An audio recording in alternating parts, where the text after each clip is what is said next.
Coucou les amis, j'espère que vous allez bien ce jeudi matin.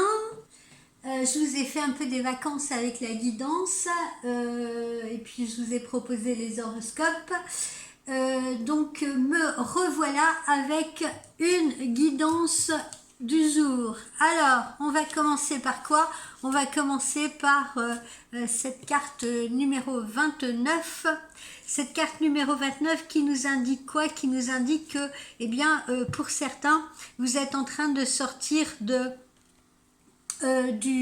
désert ou d'une période où rien ne se passait, quand d'autres, malheureusement, sont actuellement un peu dans le dépouillement, dans le manque d'argent, dans le néant, dans l'inefficacité, si vous voulez, et sont encore dans une période où tout stagne. Alors, poursuivons. Alors, ici, qu'est-ce qu'on vous dit avec cette carte 9? On vous dit que il ne faut pas s'inquiéter parce que la magie va opérer, les énergies vont se remettre en route et vos vœux vont pouvoir se réaliser. Donc, cette période-là n'était ou n'est, pour ceux qui sont encore dedans, qu'une période de crise, d'accord, qui ne va pas durer, qui ne va pas s'éterniser. Ensuite, ici, qu'est-ce que nous avons? Alors, pour certains d'entre vous, eh bien, il est temps de faire une pause, de faire un break. Et puis, justement, ceux qui ont l'impression que tout stagne, eh bien, actuellement, l'univers, justement, leur propose ce break, si vous voulez. Peut-être malgré vous, malgré ceux qui sont en train de m'écouter. Parce qu'à un moment donné, quand on ne veut pas faire de pause, eh bien, soit c'est son corps qui vous met en alerte et puis on s'attrape les virus qui passent, on est hyper fatigué et là on est obligé de mettre un stop parce que physiquement on ne peut plus avancer, ou alors on rencontre de tels obstacles, si vous voulez, que l'univers vous met en arrêt parce que c'est nécessaire de faire cette pause pour vous ressourcer, pour réfléchir et pour repartir de plus belle. Ensuite, nous avons quoi? Eh bien, ici, avec cette carte 25, voilà, on vous dit qu'il faut vous affirmer. Il faut vous affirmer, et particulièrement sur le plan professionnel. Il faut trancher, il faut décider, il faut faire preuve de détermination. Ça peut être également sur le plan affectif et sentimental. Il faut peut-être faire un choix, il est peut-être temps de trancher pour une situation bien précise. En tout cas, voilà, il est temps de vous faire entendre. Ici, qu'est-ce que nous avons à travers cette carte 24? Eh bien, on retrouve cette notion d'espion, c'est-à-dire une personne qui est sournoise, qui est rusée et qui peut-être agit dans votre dos, parle dans votre dos, vous espionne, pourquoi pas. Alors, ça peut être votre autre aussi, il y a certaines clientes qui me disent en consultation privée: oh, je vois bien qu'il m'espionne sur mon WhatsApp, ou je vois bien qu'il m'espionne sur Facebook, ou vous-même, vous pouvez être en train d'espionner ce que fait votre autre, d'accord? Donc là, c'est l'espionnage industriel. Bon, ensuite, avec cet oracle du regard, qu'est-ce que nous avons là? Eh bien, nous avons la carte numéro 51 qui symbolise les voyages, qui symbolise une annonce de voyage, une annonce de vacances pour certains, et pour d'autres, ça peut être un déplacement professionnel, ça peut même être un déplacement à l'étranger.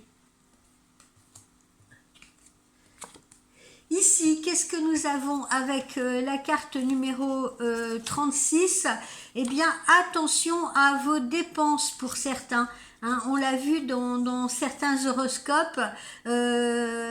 Attention à vos dépenses, soyez extrêmement prudents. Ne faites pas de dépenses excessives parce que ça pourrait impacter votre budget. Ça peut représenter également les grosses dépenses au niveau de l'énergie, je parle de l'électricité. Ensuite, qu'est-ce que nous avons ici? Avec cette carte numéro 56, eh bien, nous avons ça représente, si vous voulez, une période que vous allez subir, une période où vous allez avoir l'impression de pas pouvoir faire grand chose sinon subir la situation, ou alors vous aurez l'impression d'être comme puni, peut-être puni par quelqu'un, sacrifié. Vous voyez, voilà ce que représente cette carte là. Ça peut être votre autre, par exemple, qui vous met un peu en quarantaine, qui ne veut pas vous donner de nouvelles, qui essaye de vous tester, si vous voulez, parce que peut-être que vous êtes allé trop loin. Ensuite, ici, qu'est-ce que nous avons à travers cette carte-ci? Eh bien, cette carte, elle signifie que certains d'entre vous, comment dire, ont passé un hiver assez compliqué, assez délicat. Vous avez traversé une période sombre depuis pas mal de temps. Vous avez avancé difficilement dans vos projets. Mais là, cette carte, elle vous annonce l'éclaircissement de la situation, de votre situation.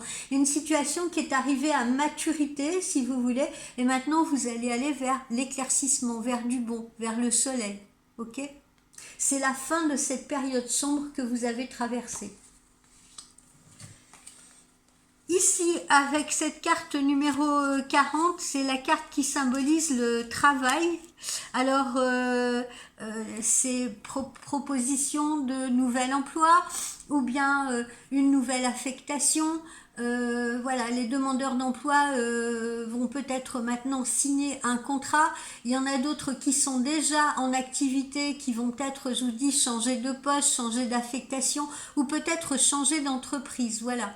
Là, c'est la représentation du travail. Et il y en a parmi vous qui vont peut-être être en création d'entreprise.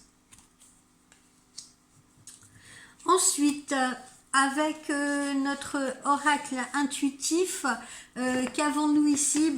Je vous dis, hein, la sensation pour certains d'être toujours dans cette période de stérilité, là, la sensation d'un échec, la sensation peut-être d'avoir fait les mauvais choix à un moment donné dans sa vie. En tout cas, voilà, là pour certains, vous êtes en blocage, vous êtes en pleine remise en question. Mais dites-vous bien qu'on apprend plus souvent de ses échecs que de ses réussites. Et puis, qui ne se trompe jamais, hein? La personne qui se trompe jamais, je crois qu'elle a oublié de vivre, hein, tout simplement. Se tromper, c'est quoi? C'est explorer des nouveaux chemins, c'est faire acte de courage, parfois aussi d'aveuglement, je vous le concède. Mais il n'est pas grave de se tromper. Parce que si on comprend les raisons de son échec, c'est ça le principal. Parce que si on comprend les raisons de son échec, eh bien cet échec devient alors une source d'expérience, une source de progression.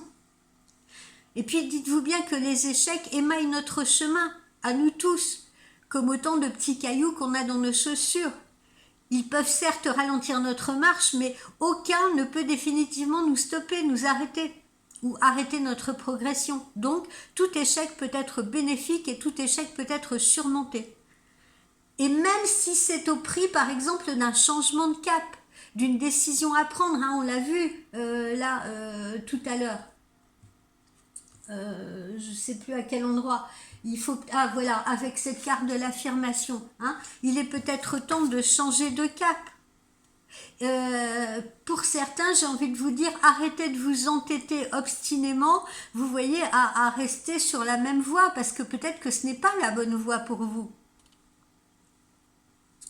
Donc, l'échec d'un jour, eh bien, nous indique les voies de la réussite de demain. Donc, tirez-en une expérience positive.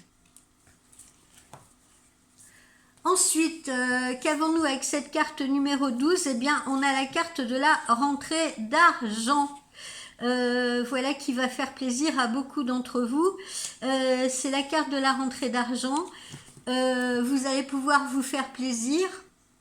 C'est une rentrée d'argent qui est quand même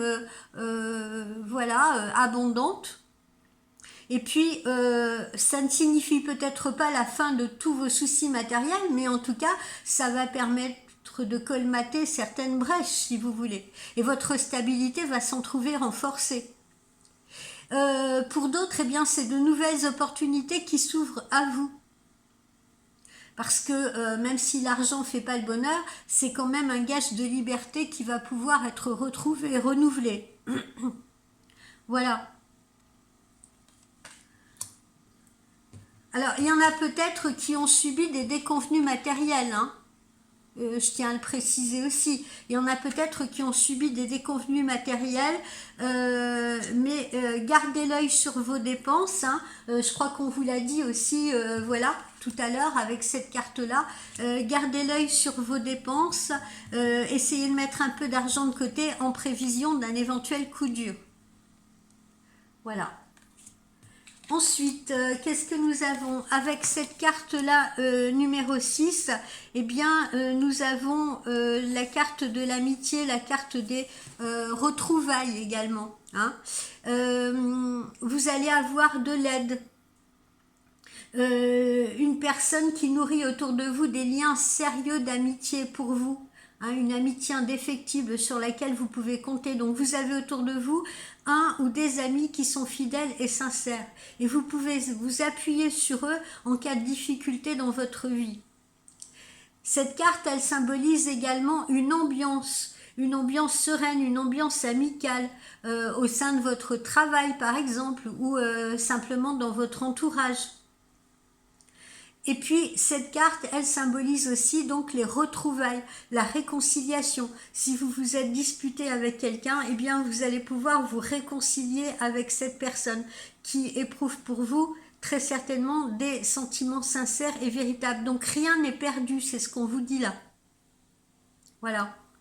La personne qui est aussi amoureuse de vous ou dont vous êtes probablement amoureuse, c'est également votre meilleur ami. Donc vous pouvez vous confier à cette personne sans réserve. On va retrouver l'osmose, même si vous vous êtes querellé. Ici, avec cette carte numéro 33, c'est la carte qui symbolise la sagesse, si vous voulez. Donc observez vos situations avec recul, avec sagesse. Vous voyez, ne précipitez jamais les choses dans la vie. Vous avez besoin de réfléchir, vous avez besoin de maturer certaines choses. Voilà pourquoi on a la représentation de cette dame âgée.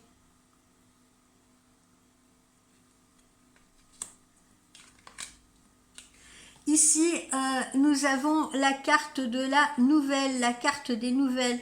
Donc, si vous êtes dans l'attente des nouvelles de quelqu'un, eh bien, ces nouvelles vont finir par arriver. Préparez-vous. Cette carte, ces nouvelles et cette carte, elles vont vous éclairer sur les situations à venir ou la situation à venir. Donc n'ignorez pas ces messages que vous allez recevoir, car les effets de ces messages se révéleront positifs pour vous à moyen ou à long terme. C'est la promesse de communication, c'est la promesse de dialogue. Voilà. Et c'est positif. Donc vous allez bien recevoir des nouvelles positives. Ça peut être dans le domaine professionnel, ça peut être également dans le domaine sentimental ou financier. Ensuite, nous allons aborder nos chakras du cœur, si vous voulez. Ici, eh bien, on s'aperçoit que là, vos guides vous demandent de faire attention, de bien écouter votre intuition. En ce moment, on vous met en garde, on vous dit qu'il y a quelque chose qui ne va pas. Si vous êtes célibataire encore, si vous n'arrivez pas à trouver l'amour, si vous n'arrivez pas à vous engager ou si votre hôte n'arrive pas à s'engager, je rapproche la carte pour que vous la voyez bien, eh bien ça peut signifier que vous ou votre hôte avez été marqué par des mensonges passés, par des choses qui vous ont heurté et vous devez absolument vous en libérer et votre autre doit s'en libérer car cela bloque votre vie sentimentale à l'un, à l'autre ou peut-être aux deux. Si vous êtes actuellement dans une relation et qu'il y a des blocages dans cette relation, eh bien, vos guides vous disent que vous devez vous méfier parce qu'il y a peut-être des mensonges autour de votre relation. Ça ne veut pas dire que c'est votre autre qui vous ment, hein. Ça peut vouloir dire qu'il y a des personnes qui essayent de nuire à votre relation à tous les deux. Des personnes qui ne sont pas nécessairement honnêtes. Et puis, eh ben, malheureusement, il y en a aussi qui peuvent se trouver en relation avec quelqu'un qui n'est pas franc, qui vous cache certaines choses. Peut-être parce que le passé de cette personne l'affecte encore. Quoi qu'il en soit, il faut se libérer de ces énergies de cachotterie et de non-dit et de mensonges. Voilà ce qu'on vous conseille. Ensuite, qu'avons-nous ici? Ici, on nous montre qu'une personne perturbe la relation. Alors évidemment, c'est pas pour tout le monde, hein, mais là, on peut être dans le cadre de relations tierces, voyez-vous, où votre autre est peut-être engagé quelque part, ou vous-même avez peut-être un petit crush pour quelqu'un et vous êtes engagé de votre côté. Voilà, là c'est la carte qui symbolise vraiment les relations tierces et je m'adresse qu'aux relations tierces là, dans ces cas-là. Il y a une autre personne qui perturbe votre relation. On perturbe votre bonheur, on perturbe votre stabilité. Ça peut être une personne directement, mais ça peut être également le fantôme d'une relation passée, hein, qu'on soit bien d'accord, hein, comme on vient de le voir là. Là, ici.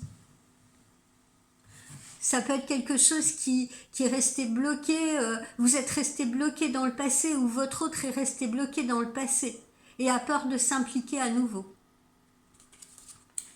Donc là, on nous parle un peu de blocage. Voilà, on retrouve ces blocages. Des blocages qui peuvent être également des blocages de mémoire karmique. Il faut absolument tenter de s'en défaire, absolument. On est encore enchaîné à quelque chose de son passé.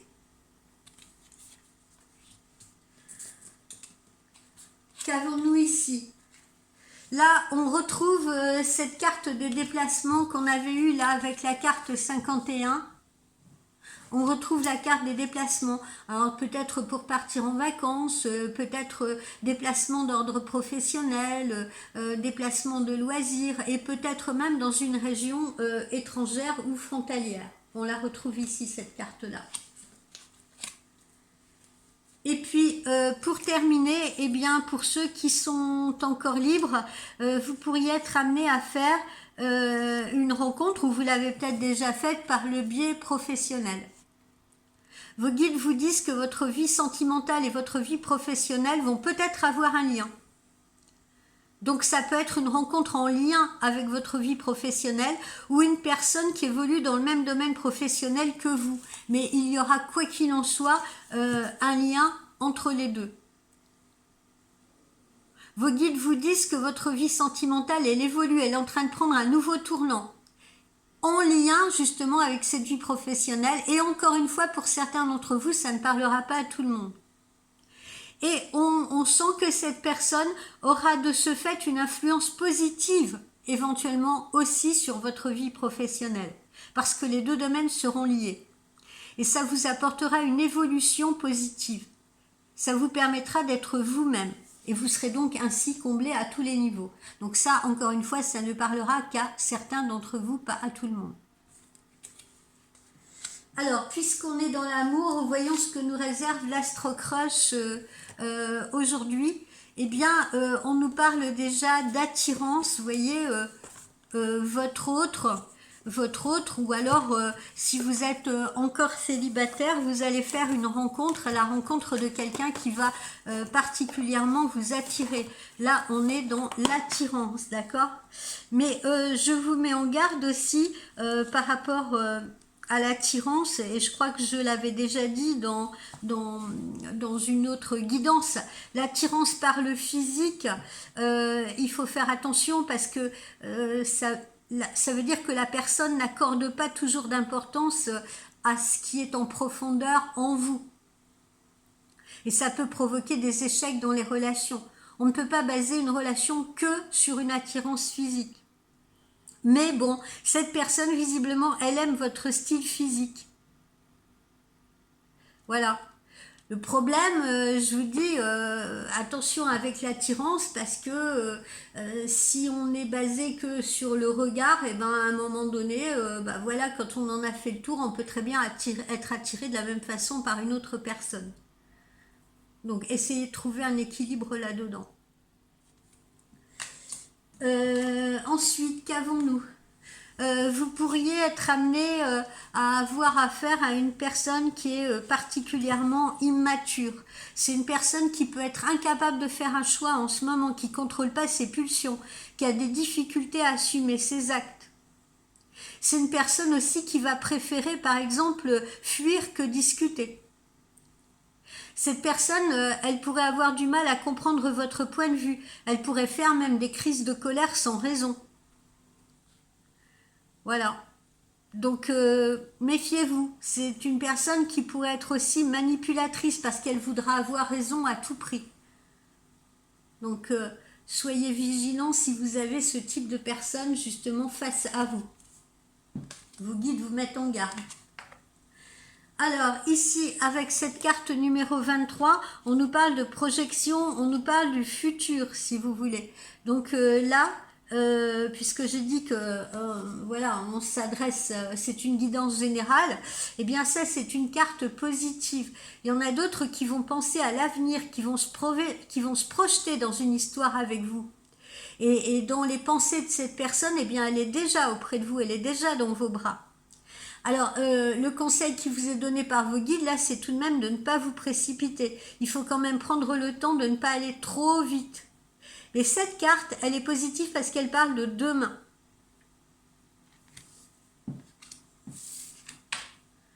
Ensuite, pour d'autres, ici, on a la carte du fuis-moi, je te suis.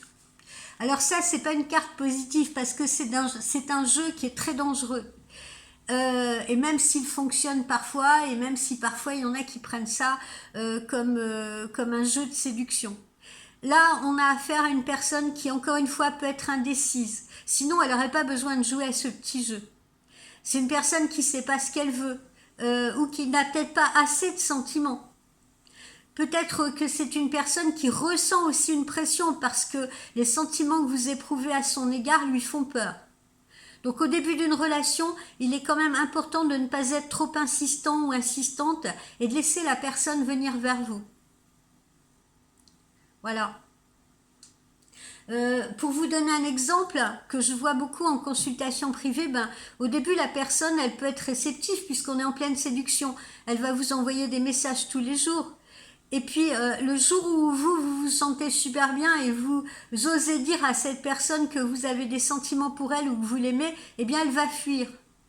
Et puis vous allez commencer à lui courir après, évidemment, de peur que cette personne vous échappe, parce que vous avez peur. Et là, eh bien vous risquez de devenir dépendant affectivement. Donc soyez extrêmement vigilante ou vigilant par rapport à cela.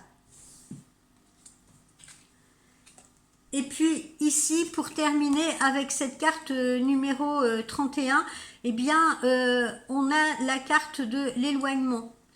La carte de l'éloignement, qu'est-ce qu'elle symbolise? Eh bien, elle vous parle d'un éloignement avec votre personne de cœur. Ça peut être un éloignement géographique, ça peut être une distance que cette personne a mis à votre égard. Ce qui a pu provoquer cet éloignement, eh bien, c'est la sensation pour cette personne de se sentir étouffée. Peut-être pas par vous, hein, mais peut-être étouffée par sa situation. Parce que, je sais pas, elle se posait trop de questions. Il y en a d'autres, eh bien, vous leur avez peut-être envoyé trop de messages. Donc, il y a un manque de confiance qui s'est établi, ou la relation, elle s'est essoufflée à cause de ça. Bon, bref, si vous sentez que c'est votre cas, je vous conseille de faire une pause justement pour pouvoir récupérer la relation. Voilà les amis pour cette guidance d'aujourd'hui. Eh bien, on se retrouve peut-être en consultation privée. Hein. Vous avez l'adresse de mon site pour ceux qui ne me connaissent pas. Vous avez l'adresse de mon site sur ma chaîne YouTube. Je remercie toutes les personnes qui me suivent avec fidélité, les personnes qui m'envoient des commentaires sympas parce que c'est très très encourageant. Je vous signale également que j'ai un TikTok, Voyance Geva, donc n'hésitez pas à aller également consulter ce TikTok. Voilà, je vous souhaite une belle journée malgré les nuages. Bye bye les amis.